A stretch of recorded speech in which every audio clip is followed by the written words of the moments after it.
So again, CITC participants and staff, we've got another Instructable here. It's also a challenge. For this one, it is going to be a glue making challenge. So I was going to do a type of glue that can be made outdoors as well as indoors. It can be useful for a lot of different things and was some of the oldest glue ever found in history. So what we're going to do today is we're going to collect a little bit of sap. We're going to add some additives to it that we find around the house.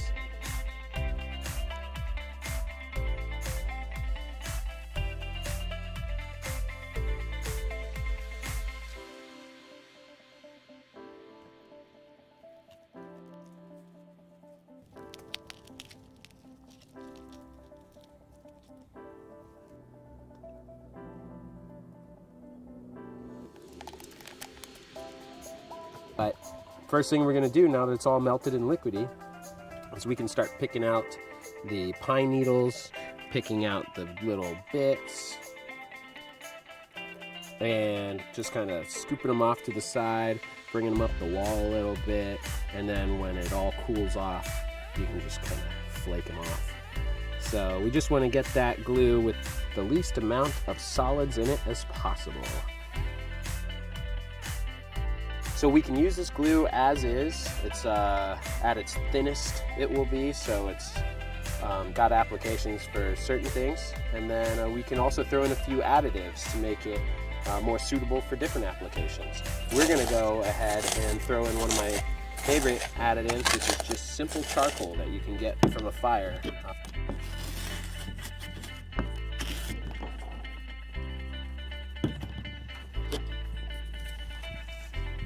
And we're just gonna keep adding it in until it gets nice and dark. We want it to be inky black. And if you're ever wondering if you put too much in, it's a little bit hard to put too much in.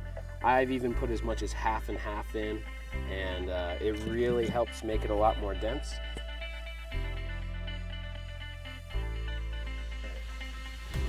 All right, so one of our other additives I'd like to throw into this one is not almonds, but rabbit dung. And the reason I use rabbit dung, it's a traditional material.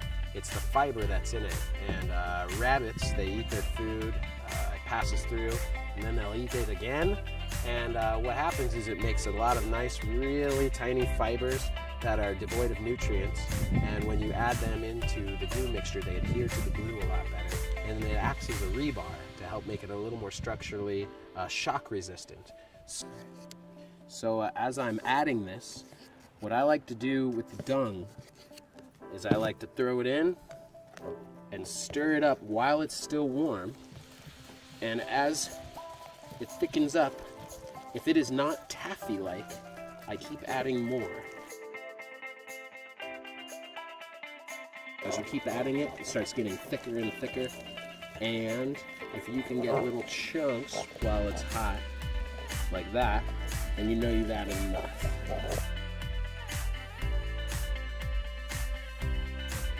Yeah, we're good? Yep. All right, so now that we've let it cool down a little bit, it's starting to thicken up. This probably only takes about 30 seconds. The more glue you have, the longer it takes. So then I'm gonna take a clump, and while this is still really hot, it's still really sticky. So you wanna wet your fingers and pull out a little chunk of this stuff. And as long as your fingers are wet, this stuff won't stick to you, and you can just kind of lightly let it sit on your fingers. And then you can mold it. So it's hydrophobic, so don't worry about getting the glue wet. It's waterproof glue. So all we got to do with this is mold it around this stick, make it real nice and even, and every time that we heat the sap up, it will get soft and malleable again, and then it will start getting sticky again, and then it'll cool off in anywhere from 5 seconds to 30 seconds, depending on how much glue you need. And so we can just let this cool and harden. We can let it sit right in the water and cool quicker. And whenever we need it, now we can just take a lighter, warm up the spot, pull it off, lay it into where we need, heat it up again, and it'll drive down into it. And it's a great thing for a lot of different applications. And it's already hardening up to the point where it's, you know, nice and stiff. So the charcoal and the dung, great additives, adds to the shock resistance and the density of it. And so there we have the glue challenge. We've got this nice finished product. It's cooled down. We can use it whenever we need it. A fun little process. Try it at home and try different additives. Eggshells were another good one. Fat is another good one. But use it for different things. See how it works out for you.